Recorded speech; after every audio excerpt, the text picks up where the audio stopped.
Welcome to part 2 of my lecture series on the conjugate gradient method. In this lecture, I'm going to be extending the ideas that we introduced in part 1 of the lecture series into the full conjugate gradient method. It's going to be quite a tricky video. There's going to be a lot of new terminology and new concepts that you may not have come across before. So if you haven't seen part 1, go back and watch that or re-watch it to refresh yourself with the ideas of the steepest descent method, because we're going to be building on them in this lecture for the conjugate gradient method. Now, pay attention to this video. There's a lot of detail. You may need to stop the video a few times and go back through the mathematics or try some of it yourself, but I'm confident that by the end you're really going to have that good grasp of the conjugate gradient method. Alright, let's get into the video. So let's start things off with a review of the basic algorithm. This is the same basic algorithm that's used for the steepest descent method and for the conjugate gradient method. The general idea is to start with an initial position on the map xk, and this may be our initial guess if this is the first iteration of the algorithm, and then regardless of what algorithm we choose, we calculate a movement direction over the contour map, that's pk. We also calculate some distance, alpha k, to move along the vector pk. So we move exactly the distance, alpha k, along pk, and we stop.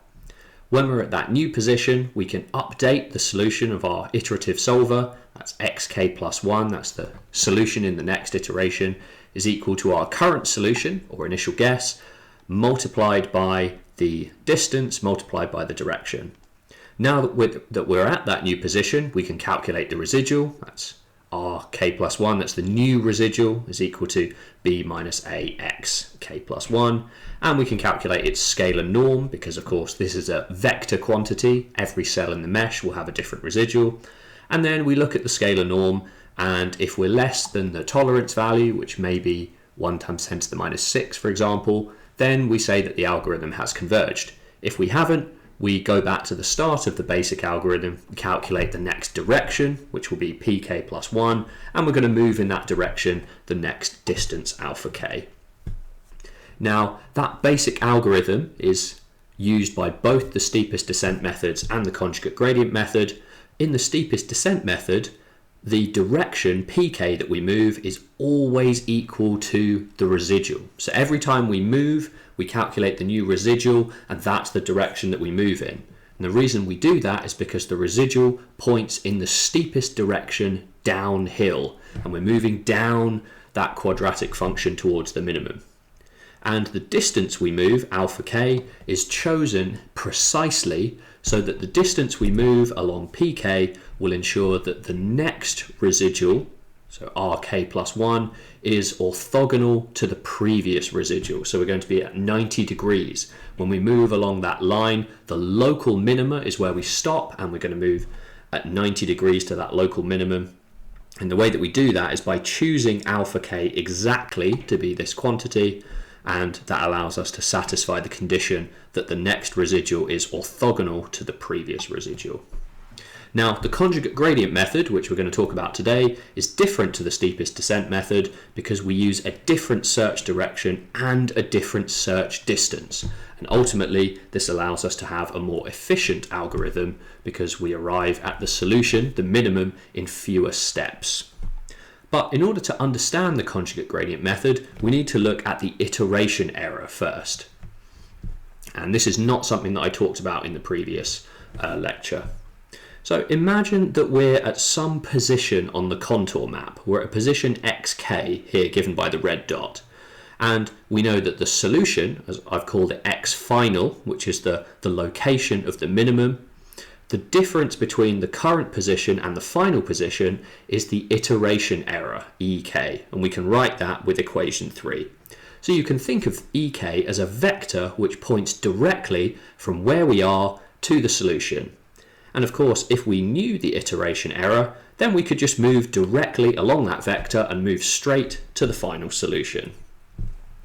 And of course, we don't know the iteration error. That's the problem here. If we knew it, we could move directly along the iteration error and we'd arrive at the final solution in one step. We'd get there straight away. But we don't know ek, so we can't do this. The reason I've introduced the iteration error is it's really useful for understanding the conjugate gradient method and understanding the most efficient route of getting to the minimum, because that's how we want to move.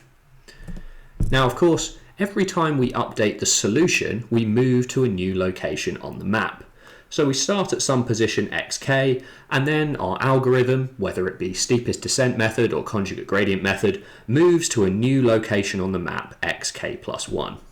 And when we do that, we have a new iteration error. And in this case, the iteration error ek plus 1 points from our new position to the final solution here. So every time we move, we have a new iteration error.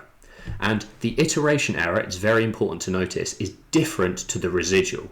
The residual is the gradient, the local gradient which points downhill, but the iteration error points directly from where we are to the solution. And in some of the mathematics that we're going to use for the conjugate gradient method, we can derive a useful relationship between the previous iteration error and the current iteration error.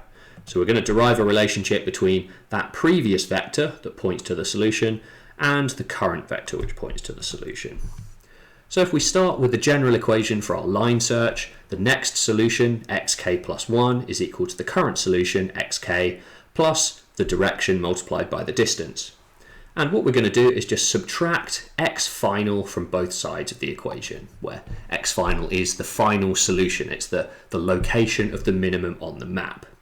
And once we do that, we now notice that this quantity on the left-hand side, that's the definition of ek plus 1, and then this quantity, xk minus x final, is just equal to the definition of ek.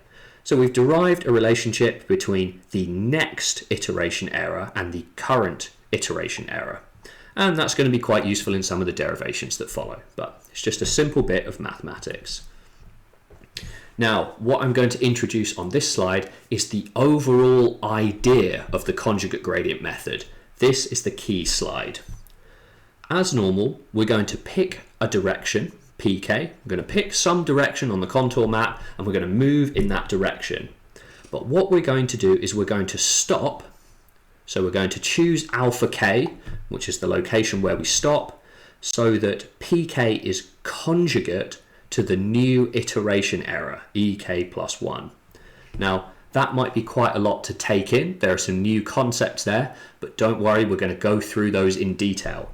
This is the overall idea of the conjugate gradient method. So we're at some location here, and we've picked a direction, pk. So we've picked the dotted line, we know which direction we're going to move, and we could move any distance we wanted along pk. We could move any distance we wanted along this dotted line. And if we chose alpha k to stop here, we'd move something like this. If we chose alpha k to be this distance, we'd stop here. And if we chose a larger alpha k, we'd stop over here. And regardless of where we stop, remember the vector that points from the new position directly to the solution is ek plus 1. So regardless of where we stop, we're going to get this new vector ek plus 1. But the key to the conjugate gradient method is we're going to choose alpha k exactly so that these two vectors are conjugate to each other. So these two vectors aren't conjugate, alpha is too small. These two vectors aren't conjugate either because alpha is too big. This is similar to what we did with the steepest descent method, where we chose alpha k so that this vector would be orthogonal, that's 90 degrees, to the residual. But in the conjugate gradient method, we're using the same idea, but we're doing something slightly different. We're choosing alpha k to stop where ek is conjugate. We're not stopping where alpha k pk is orthogonal. And the key to this is this new word conjugate, which you may not have come across before. So what does conjugate actually mean? The first thing to do is actually think about what orthogonal means so that we can be very clear about the difference between orthogonal and conjugate. And you'll remember from the previous lecture that if we have two general vectors, lowercase a and lowercase b, these two vectors are orthogonal or perpendicular to each other if they satisfy this condition, condition 8. So if we take the vector a, we take its transpose, we multiply it by b, and we evaluate, that will be 2 times minus 1 plus 1 times 2. That will be equal to exactly 0. If that condition is satisfied, the vector A and the vector B are orthogonal, and we can see if we plot on a graph, we can see that A is 2 along and 1 up, and B is -1 along and 2 up, and they're clearly at 90 degrees to each other. And we could have written this in the form of A dot B is equal to 0. That's the same. So that's what orthogonal means, but what does conjugate mean? It's slightly different. Again, I'm going to take two vectors, lowercase a and lowercase b. These vectors are conjugate, or this is sometimes called a-orthogonal to each other, if they satisfy equation 9. And you'll notice that equation 9 is quite similar to equation 8. We've got lowercase a transpose multiplied by b is equal to 0, but in this case we've got lowercase a transpose multiplied by the A matrix, so square matrix, multiplied by B is equal to 0. This is sometimes why conjugacy is sometimes called A-orthogonal, because we're adding this A matrix in there, and that looks very similar to the orthogonality condition that we saw before. So lowercase a is conjugate to lowercase b if equation 9 is satisfied. But what does that mean really? Let's think about this with an example. Let's say we have this vector lowercase a, which is 2, 1, and then the vector b, which is 1 and -1. And you can see this here on the diagram. You can see that lowercase a and lowercase b are not orthogonal to each other. They're not at 90 degrees to each other. But if we work out the matrix multiplication, capital A matrix multiplied by b, we get this new vector 2 minus 4, which points where this red line is. But we can now see that this new vector AB is orthogonal to lowercase a. You see 2 multiplied by 2 plus 1 multiplied by -4 is equal to 0. So you can think of this as the A matrix is transforming the B vector so that this new vector AB is orthogonal to A. So conjugacy is very similar to orthogonality, but it's not exactly the same. And I often think of this as A-orthogonal because it reminds me of the difference between them. We're doing something very similar. We're transforming B. We're saying once we've transformed B, it is now, this new transform vector is going to be orthogonal to A. And don't worry, we're going to talk more about this in the next few slides. So what are we doing here? What are we doing here in the conjugate gradient method? What we're doing is we've picked our direction pk, and we're going to stop at the exact location where pk is conjugate to the new error. So what does that, how can we phrase that mathematically, given that we now know what conjugacy means? Well, we have the condition that p, that's the search direction, that is conjugate to ek. So we've got the A matrix in there multiplied by ek plus 1. And when we evaluate this condition, if we've chosen alpha k exactly, then this condition will be equal to 0. If we evaluated this equation for this vector or for that vector, it wouldn't be equal to 0. We're taking the same idea where we want to choose alpha k exactly so that it will be conjugate to the new iteration error ek plus 1. This is currently a lot to take in, but it will all make sense as we go through the talk more. The important thing is that you've understood where we are and what the key components are that we've done. The reason that we've introduced this conjugacy concept and we're now going to stop where we're conjugate, it turns out that the reason we do this is actually the optimum distance to move along pk. You'll remember from the previous talk that when we had the steepest descent method, we ended up moving in that zigzag manner. So we moved in one direction, and then later we had to move a bit more in that same direction.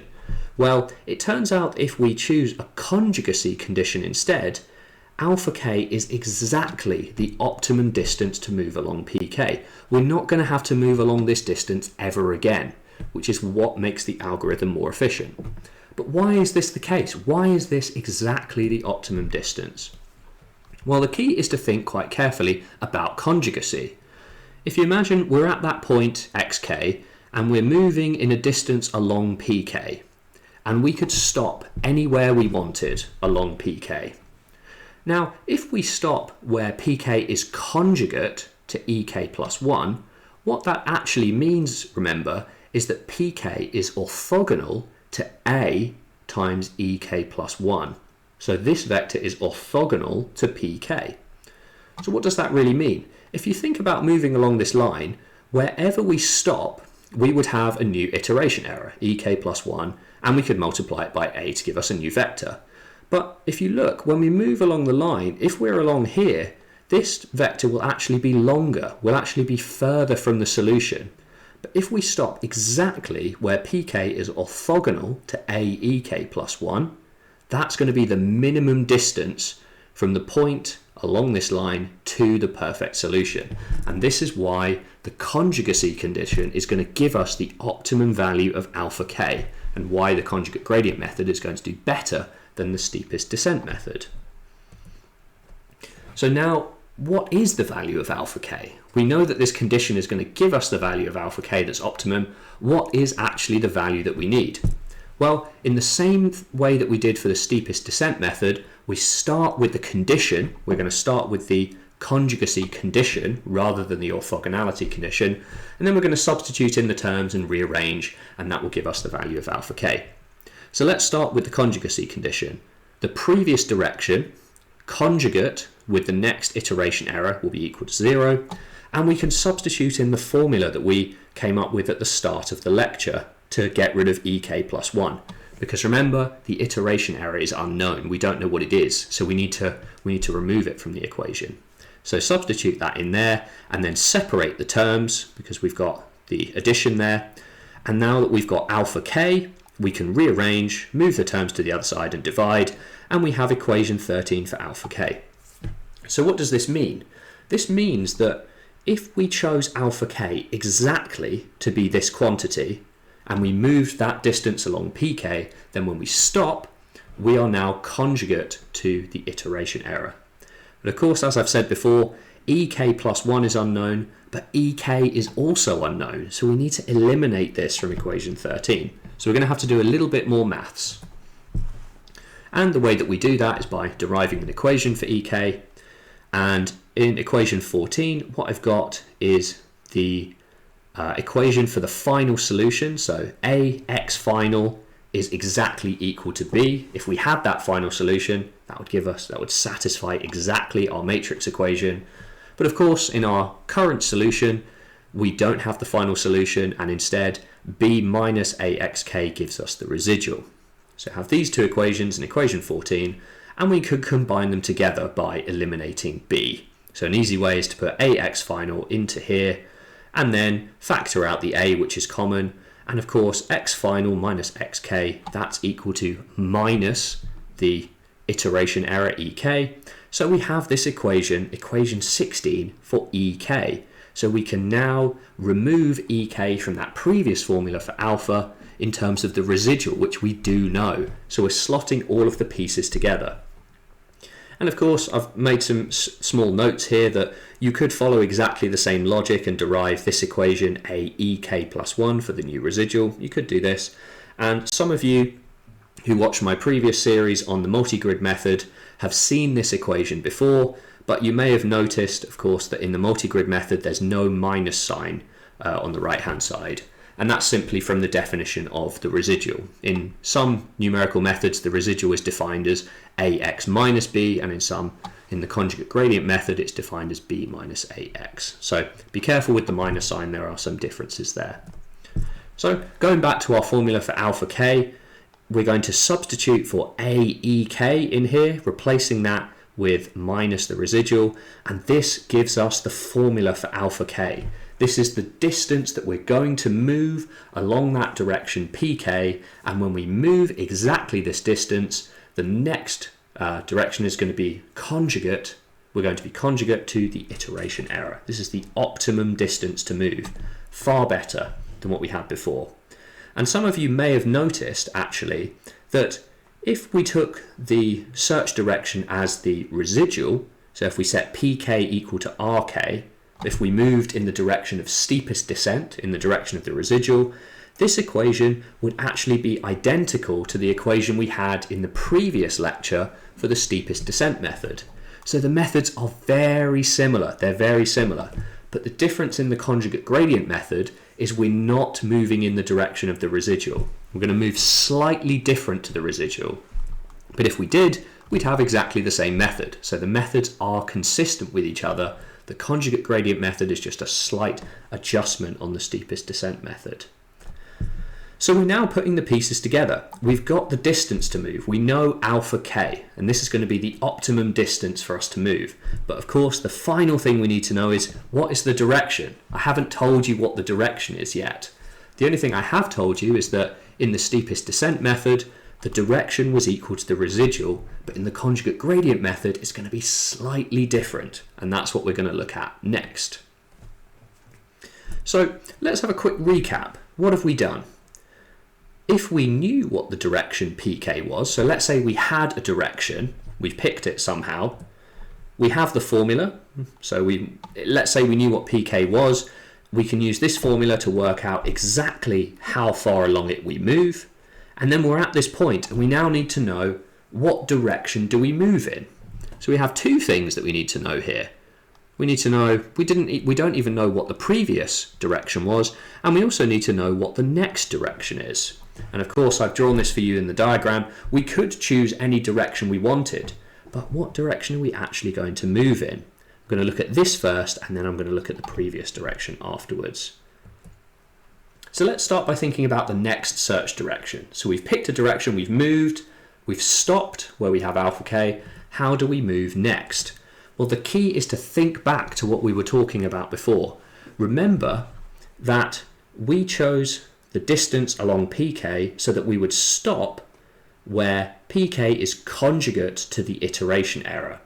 So the best direction for us to move is actually going to be the direction that's conjugate to pk. And that's what we're going to do. We're going to use the conjugacy condition again to pick the next direction. So rather than using the conjugacy condition to pick the distance along pk, we're now using it to choose the direction. So the conjugacy is coming up many times in the conjugate gradient method. And before I do that, I just wanted to make a small side note which is going to be important to us. Remember that the conjugacy condition is this, equation 19. This is the key condition, that the previous direction conjugate with the next iteration error is equal to 0. But of course, we could just substitute in for the new residual. Remember, we just derived this equation for the next iteration error. We could substitute the new residual in there and arrive at this result here. So we've actually got two conditions here. We've got that our next direction that we move is going to be conjugate to the previous direction, but we also have the previous direction is going to be orthogonal to the new residual. So we've got two things going on here. We've got a conjugacy condition on the iteration error, and we've got an orthogonality condition on the residual. And I know there's a lot going on here, so you may need to go through these slides again slowly and slowly track through what we've done, but I'm sure that all of this will be clear to you on the next slide when I show you how to calculate the next direction. The key is actually to think of this diagram. This diagram is going to explain everything, and it's often something that I come back to when I want to understand what's going on. So we've moved along this vector here, pk. We've moved along pk. We don't know how to calculate that direction yet, but we've moved along pk, and we want to know what this next direction is, pk plus 1. Where we've stopped and we know that we want to be conjugate. We know that we want pk to be conjugate, sorry, pk plus 1 to be conjugate with pk. And we've also had on the previous slide, we've realized that rk plus 1 is orthogonal. So notice we've got the orthogonality, we've got the 90 degrees there. We know the residual is going to be orthogonal, but we want to move in this direction. And indeed, if we did steepest descent method, we would have moved in this direction here. But this is the key for conjugate gradient. We're not moving in this direction, we're moving along the red line. And the way we're going to do that is with this equation here, equation 22. Equation 22 is telling us that our new direction is going to be equal to the new residual, and then plus this blue contribution here. There's a beta k plus 1, which is a new term, which I haven't talked about yet. And this is a scalar value which is multiplied by pk. So you see there's another right angle there. There's another right angle because pk and pk are of course parallel with each other. So we must have the two right angles there. What is beta k plus 1? I want you to think about beta k plus 1 as a slider.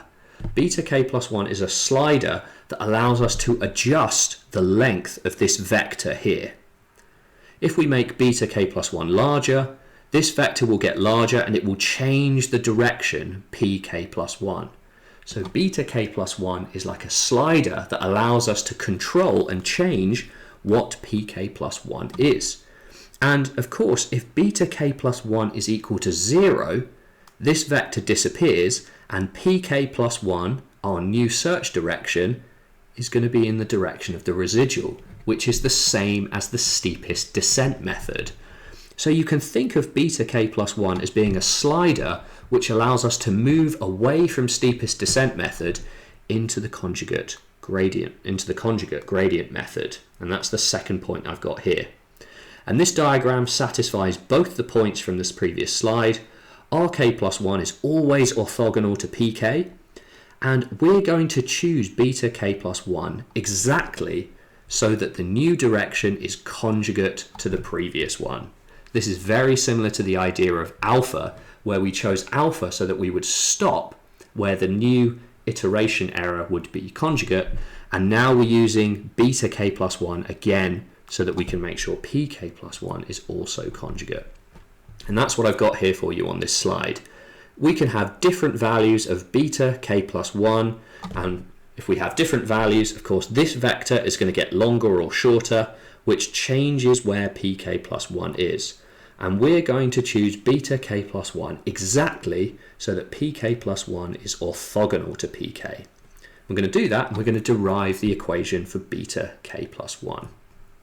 And it's a very similar process to what we've seen before. What we're going to do is start with our equation for the new search direction, equation 23, and the key is to pre-multiply all of the terms by pkta. So all of the terms, we're going to pre-multiply them by this quantity. So you can see they all appear there. And of course, we're going to choose beta k plus 1 exactly so that pk plus 1 is conjugate or A orthogonal to pkt. And when it is, this term, of course, is equal to 0 due to the conjugacy condition. So we have 0 there. And now we have two terms, and we can just divide through and move terms around and rearrange, and this gives us the beta k plus 1. So that may be confusing and you may need to go back through that a few times, but just as a quick recap, we could have any value of beta k plus 1 we wanted, but if we choose exactly this value, then our new search direction will be orthogonal to our previous search direction, and the distance that we moved in our previous search direction will be the optimum distance, alpha k. And of course, now we have our new search direction, we could calculate the next value of alpha k. We can calculate alpha k plus 1, repeating the process, and move the optimum distance along the new search direction. So what we're doing here is each time we move, we're constructing a new search direction, which is different every time, and calculating the optimum distance to move along it. But of course, this starts a sort of recursive procedure. Every time we move, we calculate the new direction and the new distance. We move, we calculate the new direction and the new distance. But what was the initial direction and distance? What's the first direction? Because I haven't spoken about that at all. Well, it turns out that at the start of the conjugate gradient method, remember we start with an initial condition, an initial guess x0, we're somewhere on the map, and we need to pick a direction. And in steepest descent method, we would always choose the residual, we always move downhill. But it turns out in the conjugate gradient method, because we're generating the directions sequentially, we could move in any direction we want, and then as we go along, we construct new directions as we go. But it turns out it's very useful to select the first direction as the steepest descent method, as the residual. And this is actually why the method ends up being called the conjugate gradient method, because the first direction is equal to the gradient, the steepest descent method, and then all of the directions that we construct after that are conjugate to this initial gradient. So this is why the method is actually called conjugate gradient and not conjugate direction, because even though the directions are conjugate to each other, the initial direction is the gradient, and then we construct all the directions after that. And the reason for choosing this actually is that there are a number of properties which are useful if you choose the residual as the first direction, and you can find some of these in the references. They are a bit complicated and the mathematics gets quite detailed, but for us all you really need to know is that if you choose the first direction as the residual, then you can simplify the definitions of alpha k and beta k plus 1 to these forms here which you see in equation 28 and 29. And indeed, if you do look up in the literature or on the internet the conjugate gradient method and the formulae that are actually used and implemented, these are the formulae that you'll see for alpha k and beta k plus 1. They're a lot simpler and they're a lot easier to use than these other formulas here, and they end up being more numerically efficient as well because we reduce the number of matrix multiplications. So let's just wrap things up with an algorithm summary to bring everything together. How is the conjugate gradient method working? Well, the first thing we do on the first iteration of the algorithm, we calculate the initial residual by taking b and then subtracting a multiplied by x0. That's the initial guess, the initial residual from the initial guess, and we set our first search direction equal to the initial residual. And then what we do is we move the optimum distance along the search direction. And of course, this distance is different to the optimum distance, to the orthogonal distance from the steepest descent method, where in the steepest descent method, we move a distance so we know we're going to be orthogonal. That's not the case in conjugate gradient. We're moving a distance so that we're going to be conjugate to the new iteration error.